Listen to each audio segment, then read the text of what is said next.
confidence, and authority. If you're the right type of person, it's very hard to say the wrong thing.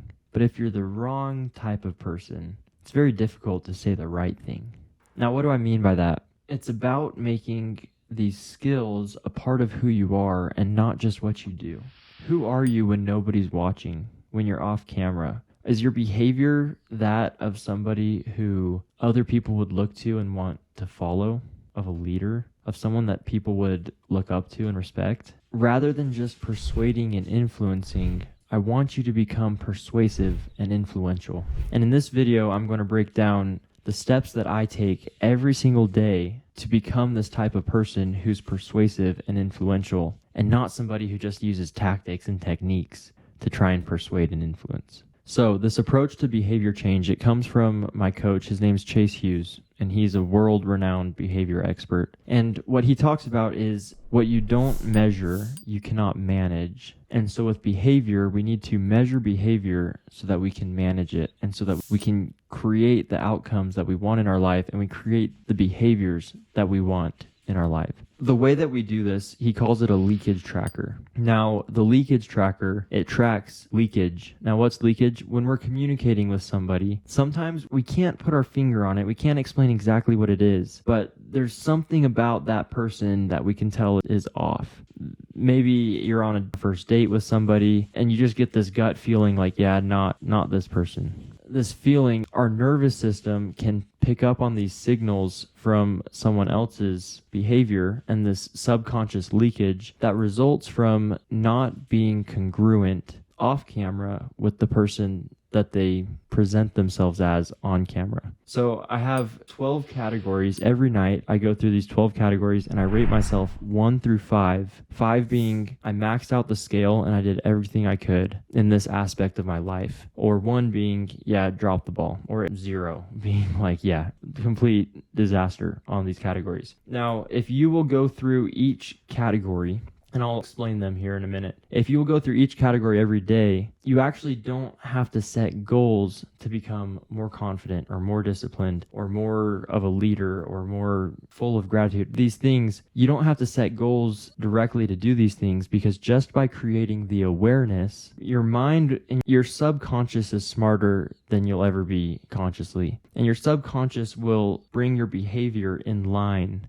with what you want your behavior to be if you can create that awareness around your desired behaviors. So category number 1 I track is composure. Composure is mastering the space before behavior, or in some cases creating space before behavior. What that means is we're not reacting, but we're proactive and we're deliberate with the actions we take in our lives. Number 2, my environment. My ability to maintain organization and cleanliness. Is my room clean or is it a mess? Do I make my bed?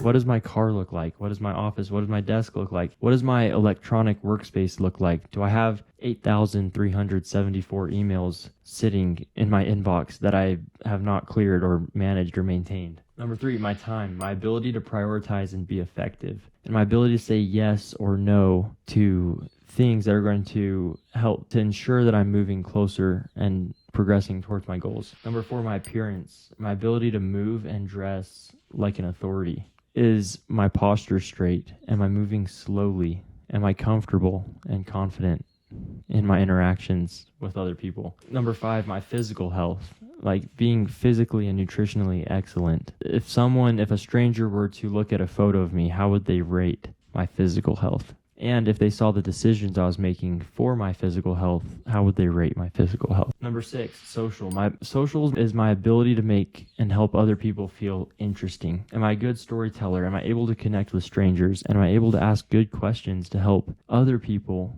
feel interesting? Number 7, financial. My ability to manage finances and plan for the future. My ability to not only earn money, but then use that money wisely. Number 8, confidence. My ability to take action without reservation. A firm belief that everything will work out for the better. Number 9, discipline. My ability to prioritize my future self ahead of my present self.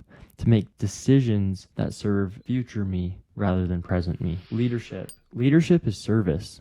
Leadership is, does my behavior alone inspire action in others? My behavior off camera, or even my behavior when I'm with people, right? Am I serving people? But when I'm not with people, am I making decisions that people would respect and people would want to follow? Am I living as a role model to the people that I would want to influence when nobody's watching? Number 11, gratitude. Am I visibly and humbly grateful? And do I express gratitude? Do I feel gratitude? And then do I express that gratitude to others? And number 12, enjoyment. Is my ability to live in enjoyment, to have generalized positive expectations, and to just live in this condition of, yeah, dude, everything's going to be cool. Everything's going to work out for the better. Now, I track all 12 of these categories. I track every single day because, which this will be a separate video, but as Chase has taught me, these categories are what create confidence and authority. By being the right type of person 100% of the time, by being congruent with your values 100% of the time, your ability to be confident and act without reservation increases because you know who you are and you're confident in who you are. And then your ability to influence others and your authority when communicating with others increases because you know who you are and people know who you are, and it's congruent 100% of the time.